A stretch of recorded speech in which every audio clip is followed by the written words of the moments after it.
दोस्तों नमस्ते। PC electrical channel में आपका स्वागत है। दोस्तों आज सेल बैटरी का एक T20 क्यूज करते हैं प्राइमरी सेल से रिलेटेड। दोस्तों तो पहला क्वेश्चन देखते हैं। दोस्तों शुष्क सेल व लैग्रांसी सेल का ईएमएफ लगभग कितना होता है? तो शुष्क सेल और लैग्रांसी सेल दोनों का ईएमएफ दोस्तों 1.5 वोल्ट होता है, जो अपने घड़ी रेडियो टॉर्च में लगते हैं। ये शुष्क सेल होते हैं। तो पहले का करेक्ट आंसर बी हो गया दोस्तों। सेकंड क्वेश्चन देखते हैं। दोस्तों एक सौर सेल से कितनी ऊर्जा पैदा होती है? जो सौर सेल होता है सूर्य के प्रकाश से ऊर्जा बनाता है, उससे कितनी ऊर्जा पैदा होती है दोस्तों? 0.1 वाट, 0.5, 0.3, 1.1 तो 0.7। तो दोस्तों एक सौर सेल से 0.7 वाट ऊर्जा उत्पन्न होती है। थर्ड क्वेश्चन देखते हैं। दोस्तों जब सेल को किसी अन्य विद्युत स्रोत के द्वारा आवेशित किया जाता है तो टर्मिनल विभव कितना होगा? सेल को किसी अन्य स्रोत से चार्ज करेंगे तो टर्मिनल विभव कितना होगा? सेल के ईएमएफ से कम, सेल के ईएमएफ से बराबर, सेल के ईएमएफ से ज़्यादा। तो दोस्तों टर्मिनल विभव जो रहता है वो सेल के ईएमएफ से ज़्यादा रहता है जब किसी अन्य स्रोत से अपन चार्ज करते हैं दोस्तों। तो थर्ड क्वेश्चन का करेक्ट आंसर सी हो जाएगा दोस्तों। फोर्थ क्वेश्चन की बात करते हैं। दोस्तों शुष्क सेल में उपस्थित कैथोडिक पदार्थ है तो MnO2 मैंगनीज डाइऑक्साइड होता है दोस्तों, जो विध्रुवक का काम करता है शुष्क सेल में। विध्रुवक जो अपने हाइड्रोजन गैस बुलबुलों के रूप में जल जाती है, उसको ये जल बना देता है, उसका विध्रुवक के रूप में MnO2 होता है। तो फोर्थ का करेक्ट आंसर सी हो गया दोस्तों। फिफ्थ क्वेश्चन देखें। शुष्क सेल का धनात्मक ध्रुव किसका बना होता है? तो शुष्क सेल का धनात्मक ध्रुव कार्बन का बना रहता है और ऋणात्मक ध्रुव जिंक का बना रहता है। तो दोस्तों धनात्मक इलेक्ट्रोड कार्बन का रहता है शुष्क सेल का, और ऋणात्मक जिंक का रहता है। क्वेश्चन नंबर 5 का करेक्ट आंसर होगा दोस्तों बी। 6 की बात करें। सेल का ईएमएफ निर्भर करता है, सेल का ईएमएफ किस पर निर्भर करता है? प्लेटों के बीच की दूरी पर, विद्युत अपघट में डूबे प्लेटों के क्षेत्रफल पर, सेलों में प्रयुक्त विद्युत अपघट के तापमान पर। तो दोस्तों इसमें सभी आ जाएगा। सेल का ईएमएफ सभी पर निर्भर करता है। तो डी करेक्ट आंसर हो जाएगा 6 का।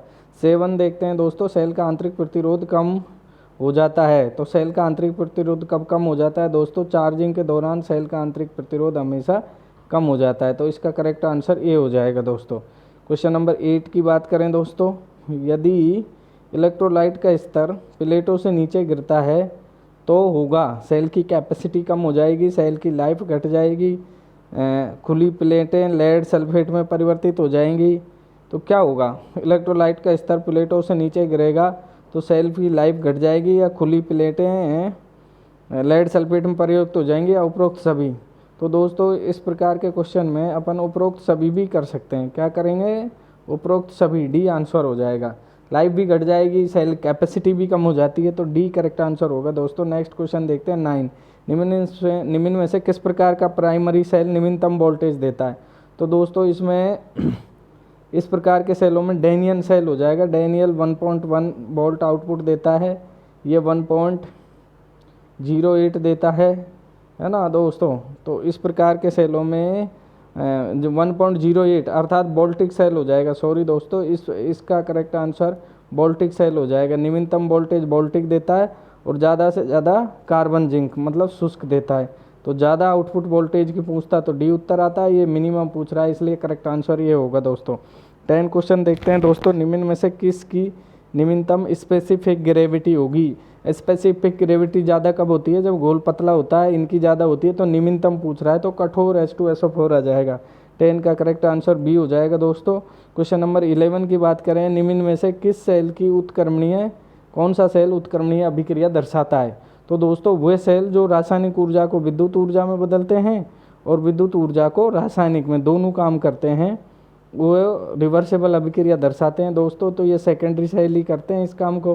प्राइमरी तो एक बार काम आते हैं, उसके बाद उनको भगा देते हैं। तो ये इसमें लेड एसिड सेल आ जाएगा। 11 का ए करेक्ट आंसर हो जाएगा दोस्तों। क्वेश्चन नंबर 12 की बात करें। वोल्टिक सेल का विद्युत धनात्मक, वोल्टिक सेल का विद्युत धनात्मक प्लेट होती है। वोल्टिक सेल जो होता है उसकी विद्युत धनात्मक प्लेट किसकी बनी रहती है? तो धनात्मक कॉपर की रहती है दोस्तों, और ऋणात्मक जिंक की रहती है। तो ए करेक्ट आंसर हो जाएगा। वोल्टिक सेल की positive plate, anode plate copper की बनी रहती है और ऋणात्मक जिंक की। तो इसमें ए करेक्ट आंसर हो जाएगा 12 का दोस्तों। वोल्टिक सेल का दोष है, वोल्टिक सेल का कौन सा दोष है दोस्तों? ट्रांसपोर्ट, इसमें स्थानीय क्रिया दोष। वोल्टिक सेल प्राइमरी सेल है और इसमें स्थानीय क्रिया दोष होता है, तो इसका करेक्ट आंसर 13 का सी हो जाएगा दोस्तों। 14 क्वेश्चन की बात करें दोस्तों, लेकलांसी सेल का एनोड बना रहता है। लेकलांसी का एनोड भी कॉपर का बना रहता है दोस्तों। किसका बना रहता है? कॉपर का। तो इसका 14 का करेक्ट आंसर ये हो जाएगा दोस्तों। 15 की बात करें, श्रेणी में संयोजित दो शुष्क सेलों की वोल्टेज क्या होगी? तो दोस्तों श्रेणी में लगा रखे हैं सेल, तो श्रेणी में ये क्षमता तो समान रहती है दोस्तों, तो क्या बढ़ता है? वोल्टेज बढ़ता है। तो कौन से सेल लगा रखे हैं? शुष्क। तो एक सेल 1.5 वोल्ट का होगा, तो 2 सेल श्रेणी में लगाएंगे तो कितना हो गया? कुल 3 वोल्ट हो जाएगा दोस्तों। तो 15 का करेक्ट आंसर ए हो जाएगा दोस्तों। दो शुष्क सेलों को श्रेणी में लगाने पर आउटपुट वोल्टेज 3 वोल्ट हो जाएगा दोस्तों। 16 क्वेश्चन की बात करते हैं 16वें की दोस्तों। कार्बन जस्ता सेल की नॉमिनल निर्गत वोल्टता कितनी होती है? कार्बन जस्ता सेल जो होता है, कार्बन जिंक सेल शुष्क सेल से ही कहते हैं दोस्तों, और इसकी नॉमिनल वोल्टेज क्या होती है? 1.5 वोल्ट। तो 16वां का करेक्ट आंसर बी हो जाएगा दोस्तों। क्वेश्चन नंबर 17 की बात करें, श्रेणी क्रम में 5 कार्बन जस्ता सेलों का निर्गत वोल्टेज क्या होगा? श्रेणी क्रम में 5 लगाएं तो एक 1.5 वोल्ट का है, तो 1.5 इंटू 5 क्या हो गए? 15 5 75 7.5 वोल्ट। तो इस प्रकार 17वां क्वेश्चन का आंसर सी करेक्ट हो जाएगा दोस्तों। 18 क्वेश्चन की बात करें, शुष्क सेल किसका संशोधित रूप है? तो शुष्क सेल लेकलांसी सेल का संशोधित रूप होता है, तो 18 का करेक्ट आंसर सी हो जाएगा दोस्तों। क्वेश्चन नंबर 19 की बात करें, हाथ की घड़ी या कलाई की घड़ी पॉकेट कैलकुलेटर में कौन सा सेल प्रयुक्त किया जाता है दोस्तों? तो मरकरी सेल, बटन सेल हाथ की घड़ी या पॉकेट कैलकुलेटर में अपन यूज करते हैं, तो 19 का करेक्ट आंसर सी हो जाएगा दोस्तों। क्वेश्चन नंबर 20 की बात करें दोस्तों, तो 20 क्वेश्चन है, सस्ता व सर्वाधिक लोकप्रिय सेल जो टॉर्च, रेडियो, दीवार घड़ी, ट्रांजिस्टर, रिमोट आदि में प्रयुक्त किया जाता है, तो दोस्तों ये शुष्क सेल होता है जिसका आउटपुट 1.5 वोल्ट होता है। यही सेल सबसे ज़्यादा यूज अपन दैनिक जीवन में करते हैं। इसका 1.5 वोल्ट EMF होता है दोस्तों। क्वेश्चन नंबर 21 की बात करें, प्राइमरी सेल में कौन सा दोष नो लोड ओपन सर्किट पर होता है? बिना लोड के भी होता है दोस्तों। तो बिना, ये जो दोष हैं प्राइमरी सेल के, ये दोनों ही दोष बिना लोड के होते हैं, तो इसमें सी करेक्ट आंसर हो जाएगा दोस्तों। क्वेश्चन नंबर 22 की बात करें, निम्न में से कौन सा दोष प्राइमरी सेल में लोड पर होता है? तो लोड पर कौन सा दोष होता है दोस्तों? लोड पे भी दोनों ही दोष होते हैं और बिना लोड पे भी दोनों ही दोष होते हैं दोस्तों। तो क्वेश्चन नंबर 23 की बात करें, प्राइमरी सेल के ध्रुवण दोष का निवारण है। ध्रुवण दोष या ध्रुवच्छेदन दोष क्या होता है? हाइड्रोजन गैस बुलबुलों के लूम पे इलेक्ट्रोड पर जम जाती है। इसका है इलेक्ट्रोलाइट में ऑक्सीकारक मिलाना, इलेक्ट्रोलाइट स्तर कम करना, नियमित अंतराल पर चार्ज करना। तो दोस्तों इसका जो निवारण है वो है इलेक्ट्रोलाइट में ऑक्सीजन मिलाना। हाइड्रोजन गैस जब बुलबुले के लूप में इलेक्ट्रोड पर जम जाती है तो उसमें ऑक्सीजन या पानी डालते हैं, ऑक्सीजन के अणु डालते हैं जो हाइड्रोजन से मिलकर जल बना लेते हैं और अपना बुलबुला वो हट जाता है और आंतरिक प्रतिरोध कम हो जाता है और अपना सेल अधिक समय तक अपन को सप्लाई देता है।